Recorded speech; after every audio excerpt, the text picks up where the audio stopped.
कोकणातील प्रत्येक अपडेट जाणून घेण्यासाठी आजच माझे कोकणच्या सोशल मीडिया प्लॅटफॉर्मला लाईक, फॉलो आणि सबस्क्राईब. मंडणगड घडवा, मंडणगड वाढवा, मंडणगड जगवा या ब्रीदवाक्याखाली आयोजित मंडणगड जनता बाजार उपक्रमाला नागरिकांचा मोठा प्रतिसाद मिळाला आहे.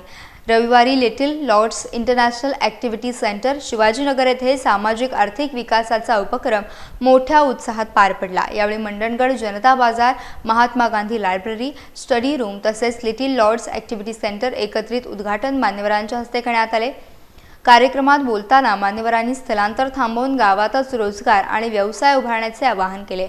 महिला उद्योजकता, लघुउद्योजक, बचत गटांचे उत्पादन, स्थानिक खाद्यपदार्थ आणि हस्तकलेचे स्टॉल नागरिकांचे लक्ष वेधून घेत होते. या उपक्रमामुळे मंडणगडमधील युवक महिलांमध्ये स्थानिक पातळीवर व्यवसाय उभारण्याचा आत्मविश्वास निर्माण झाला असून जनता बाजार हा मंडणगडच्या विकासाचा नवा मार्ग ठरत असल्याची भावना नागरिकांनी व्यक्त केली. मंडणगड जनता बाजार येथे मी स्टॉल लावला होता वेगवेगळ्या खाद्यपदार्थ तेलांचा. त्याच्यात मला सकाळपासून ते आता 5 वाजेपर्यंत तर विक्रीसाठी मी 5,000चा ठेवला होता. त्यापैकी मला 3,000ची विक्री झाली.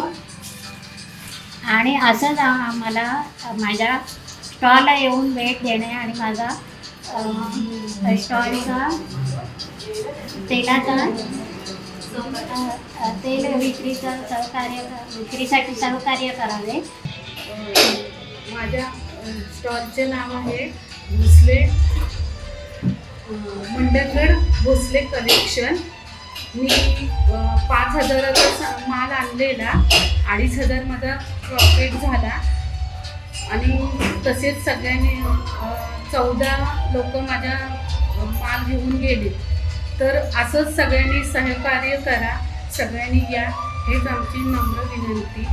पण माझे मिस्टर आर्मीमध्ये जॉब करत असल्याकारणाने आमचं 2000 पासून आता 2025पर्यंत आम्ही पूर्ण इंडियाची भ्रमंती म्हटली तर चालेल ती चालू आहे. म्हणजे प्रत्येक राज्यात आम्ही 3-3 वर्ष राहतो. आणि मी स्वतः हॉस्पिटलमध्ये ॲज अ सायकोलॉजिस्ट म्हणून काम करते. आणि आता सध्या मी इथे मंडणगड जनता बाजार जे आहे तिथं मी व्हिजिट केली. तर मला खूप आनंद झाला की मंडणगडच्या रहिवाशांना त्यांच्या उद्योजकतेला चालना देण्यासाठी एक खूप छान मोठा प्लॅटफॉर्म मिळालेला आहे. आणि माझ्या ज्या म्हणजे मी मंडणगडचे रहिवासी माहेर असल्याकारणाने मी माझ्या मैत्रिणींना, मित्रांना हे जाहीर आवाहन करू इच्छिते की त्यांनी देखील इथले जे प्रोडक्ट आहेत ते तुम्ही महाराष्ट्रात राहत असाल, महाराष्ट्राच्या बाहेर किंवा इव्हन कोणी भारताच्या बाहेर राहत असाल तर हे प्रोडक्ट तिथपर्यंत पोचले पाहिजे, ती जबाबदारी तुमची आहे. आणि इथं आल्यानंतर मला अजून एक आयडिया मिळाली.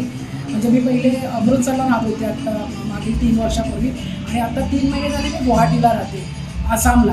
तर आसाममधल्या पण मी काही वस्तू इथं आणून विकू शकते असं मला इथे आल्यानंतर एक आयडिया आली.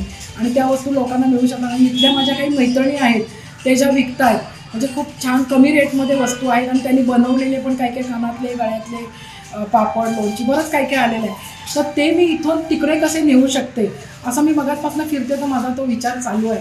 आज मी मंडणगड जनता बाजार मार्फत माझा स्टॉल लावला होता. तिथे मला चांगल्या प्रकारे फीडबॅक मिळाला. माझं मटेरियल 15 ते 6 हजाराचं, 5 ते 6 हजाराचं होतं. त्यामधून मला माझं सेल 3 ते 4 हजाराचा झाला. आणि मला माझ्या स्टॉलला 12 ते 15 जणांनी व्हिजिट केलं. त्यातून 9 जणांनी माझ्याकडून खूप छान प्रकारे सगळं मटेरियल म्हणजे माझं जे प्रोडक्ट होतं ते बाय केलं. त्यामुळे मी खूप खुश आहे आणि मला खूप छान फीडबॅक मिळाला त्यातून. त्यामुळे मी नवीन काहीतरी शिकले. थँक्यू. आज या ठिकाणी मंडणगड जनता बाजार या ठिकाणी मी खाकरा, मंडणगड स्वादिष्ट खाकरा हा एक खाद्यपदार्थ घेऊन मी ते स्टॉल उभारला होता. तर मला आज खूप छान प्रतिसाद मिळाला आहे. मी खाकरा 6 किलो घेऊन आले होते. तर माझा 5 किलो संपलेला आहे खाकरा. खरेदी झाली होती माझी 1,000ची. 500 रुपये माझे प्रॉफिटमध्ये आहे मी. आणि खूप छान प्रतिसाद मिळाला आहे. माझ्या स्टॉलला 25 जणांनी भेट दिल्यानंतर 20 जणांनी माझ्याकडून खाकरा खरेदी केलेला आहे. आणि जेव्हा मी टेस्टिंगला जेव्हा दिलेला आहे तो सुद्धा खूप त्यांना आवडलेला आहे. आणि त्याच्यानंतर ते म्हणाला की खूप छान आहे म्हणून आम्हाला प्रतिक्रिया त्यांनी दिलेली आहे मस्त.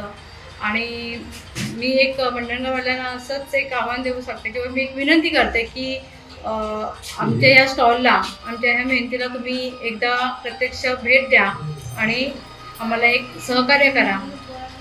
तुम्हाला एक स्वादिष्ट असे खाद्यपदार्थ इथे नक्कीच उपलब्ध आम्ही करून देणार आहोत आणि देत आहोत. तर त्यासाठी तुम्ही आवश्यक भेट